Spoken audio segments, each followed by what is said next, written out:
na pesi bino mbote mingi na ba congolais surtout au bozo na ngai na monde entier. Alors togozo ngambangu na Belgique bisika wapi ndeko na biso Arma azalaki kofanda oyo auti kotika biso parce que azalaki grand résistant combattant bokolanda ye awa na ba image. Ndeko na biso Arma babomi ye na kati ya boloko bakataki yende maboko bakati ye maboko, c'est-à-dire bakati ye ndambo na ba Rwandais y compris na ba Congolais mususu bazalaki wana oyo batindaki bango basala opération wana basalaki yango na Kinmazière.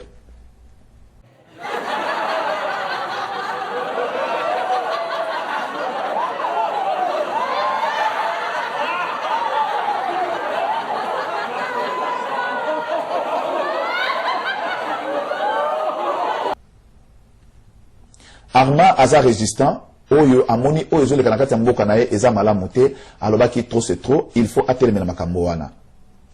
Alors na minute oyo tozoloba Arma babumaki ye parce que tango Arma akiti na Kisasa ezalaki pe lisusu na ba traître musu oyo bazalaka awa oyo bapesaki information na service de renseignement ya bango ya ANR que résistant moko azalaka awa na Belgique atelemela mambo ya Belgique aza déjà na kati ya terrain boluka ye. Alors bandeko babolingo bouti koyoka maloba ya soi-disant journaliste oyo ekanga bandeko bof benda maele sima bo raisonner comment bango ba combattant à Londres bazui idée ya koloba ete ndeko wana tanga kendegi na Congo ba tekaki ye c'est que bango bazalaki déjà na ba information ba yebi ba réunion na ndenge lekaki. Alors ba eko timbe la siko donc bateau yo batika ki na 20 000 €, bango ndem basala ki manœuvre na bateki ekuna na Congo bandeko po ete batunio surtout o ba yeba ki histoire ote ba yeba ki ka ndeko tungulu akende ki Congo na ndenge na ye yake okuta na occasion abambi libanga mais biso to yebisa ki bino to ba ki nzambe ya ko banda ko révéler bino ba makambu na nzela na biso tango to yebisa ki bino ba makambu ya oyo batu ba bengi biso na Belgique po na kotalisa ke ndeko tungulu ba trahir ye na ndenge ke tala boye 20 000 € tikala ki ba opposant congolais baza ko camoufler yango botiaki tembe bon moni siko journaliste o ekanga bandeko boyebisa biso siko bango balobi ke bazui ba information batu ba trahir ndeko Arma Tungulu na Congo. Alors batu wana ba trahir ye à partir ba mona kete soka beti retour azo sumbongo etikali yango balobe lokola kei ko kende na izalaka sans retour yango ba benga ki kuna bandeko congolais bomoni ona kotalisa bino bazali kaka ko se confondre bango moko yango na tolobi ke bazali batu ya kolanda te baza ko tia batu belé na libulu bandeko bango bazali bato yo basalaki ba makambo na tango deuxième république o bana ya o batataleki ya mokile beti bango fini mbuba komi ya bakomi ko utiliser bino ba pauvre innocent o boyaki akoluka vi na bino ndeko tala lelo ndenge suteli bino bomoni bandeko bino moko bomituna yendeko oyo soki ekanga alobi te no bapesi bango version batekaki ndeko donc koloba ete eza kaka basircuit na bango wana ntango basalaki bamakambo ya ba 20 000 €, donc bango mpe bazalaki au courant donc ntango bamoni azwi 10 000 oyebi kaka bakongole nde bazalaka moto oyo azwi déjà 10 000 bamisu motema likuni ya ndenge nini boye aya soki ozwa 20 000 € ale bateki ye bomoni siko ekobima na munoko ekanga ye moko yango na tozali koyebisa bino bandeko babolingo biso tozali www.zoomelmil.com tolobaka makambo pamba te un jour bokopesa biso lisusu raison ndenge bopesaki biso raison na makambo ya mama to maître Landu pe na makambo ya bakombata na balokuta na bango bokopesa biso raison bomoni bamaloba yango sikoyo ebandi kobima epai ya bango moko biso alors bokomituna sikoyo ba opposant wana batekaki ye pona nini bandeko batekaki ye parce que bayebika sa zwaki 10 000 yo moko ebika congolais azomona ke bapesa kaka mutu moko bo 30 000 € congolais motema eboti likunia ale bazui bateki ye donc batu wana batekaki ye bakanisaki ete ubie bakokanga ye kozala na kasho tikala na Congo mais ekotombe pe ke ya bwakaki libanga etombe mabe bakongolais na balobi merci mais bomoni sikoyo mpona kotalisa bino ke bandeko tolobaka dans le vide te tolobaka dans les vides avant bofinga biso bakazoumel mil bozwaka temps mpona kovérifie bozwi temps bovérifie bokoya komona ete makambo biso tolobaka yango pamba te oyo nazalaki na yango wana mama Rosalie napesi yo maloba po ete namoni ete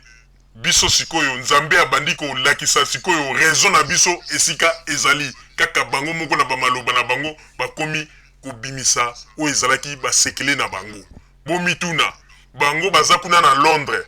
bazwaki information na batekaki ndeko na ndenge nini seke ekoki kozala mpe bato oyo babengaki biso oyo bayebisaki biso verité babengi mpe baekanga balobi tala likambo ezalaki boye tala likambo ezalaki boye bapesi bango baversion balobi ete ndenge ezali wana batekaki ye mpo na boyeboye wana nyonso ezalaki kaka 20 000 euros etikalaki 20 000 euros nde bomi mboka ya makambo nyonso me ndeko asali makambo makasi ye moko akendeki na Congo mpo akende kobima euros. Mais pourquoi pour 20 000 euros, il faut changer les doubles faces. Au moni, pour na kotali ça. Et bimi na monoko na bisote na monsieur Ekanga. Maman Rosalie na pesi yo maluba po ezali mawa mingi po na biso ba Congolais. Boza ko bundela mboka te, mais boza ko bundande bino na bino bandeko tolobaki yango bien. Soko yaki ko luka vie po na famille na yo, luka vie salisa famille na yo. Boza ko travailler na ba lion sans que bomiyeba. Boza ko kanisa ete bato bazali na toza ko bunda po na Congo, boza ko bunda po na Congo te, mais boza ko bundande bino na bino. Bino na bino sans que bomiyeba. Un jour à venir récompenser biso raison. Tozali www.zoomelmil.com. Mais nzambe akolongisa biso atakala. Maman Rosalie na pesi yo maloba. Merci mingi papa Roger pona kopesa ngai maloba. Vraiment babiloko nyonso outi koloba ezali penza babiloko oyo ba Congolais soki basali ke bate bakobanda kokufa ngulu likolo ya bato oyo bango bazali koluka ba intérêt na bango personnel pe bazali kotinda bino bombimaka na balabala tango likambo ekokwela bino ale sima bakomi koloba nini ya droit de l'homme bandeko. Toyebisi bino deja boye baka yango droit de l'homme wana ayebaka na bango kaka na sima po soki likambo esekwei ndeko mwasi oyo mama congolaise oyo epesinga mawa pe na pose ya kolela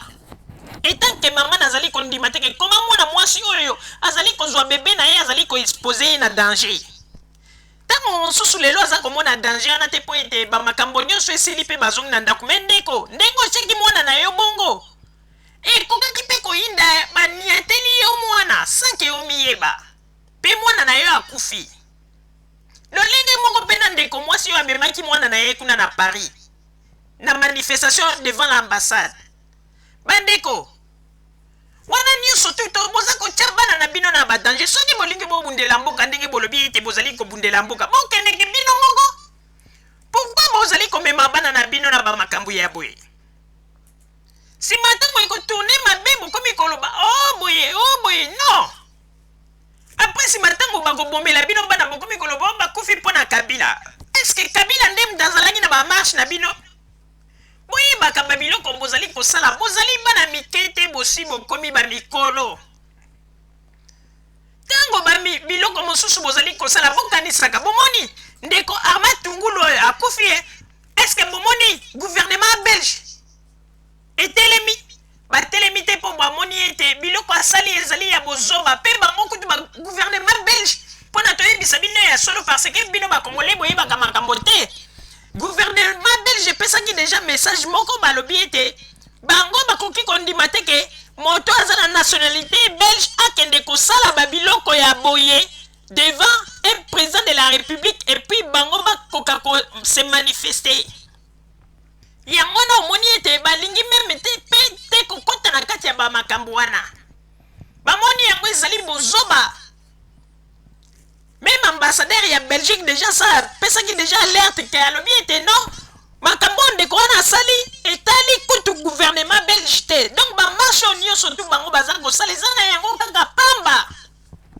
eza neti bato baza koganga na désert ezali mawa mpe pasi yango wana tozali koyebisa bino bapeuple congolais bozala mayele botika kokosama ngulu sino te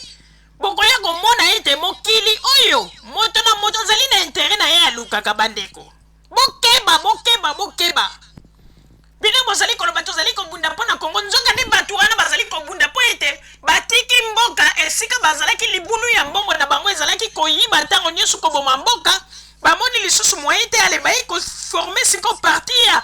soi-disant ba opposant mpo na koloba ete bakende na Congo mpo na kobunda bakomi mpe koutilisaka bato mosusu sans le savoir me bato ebele basi bacomprendre bendani na bango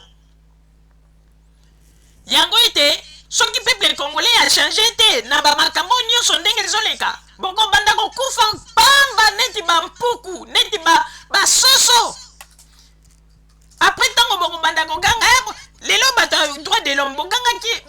bato batindaki ndeko wana Armand Tungulu na Congo balobaki nini o bato ya droit de l'homme soki okomi kuna tokosineli bato ya droit de l'homme bato ya droit de l'homme bakomi koloba na nsima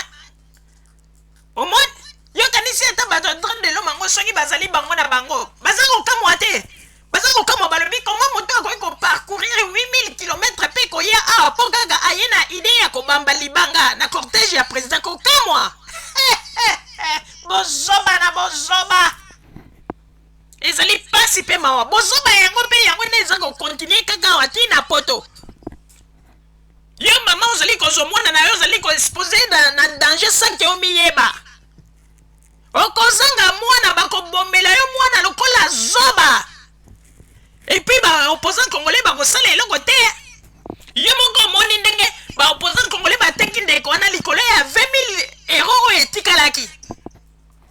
bouti koyoka yango na monoko ya soi-disant journaliste oyo ekanga bouti koyoka ndenge auti koloba na monoko na ye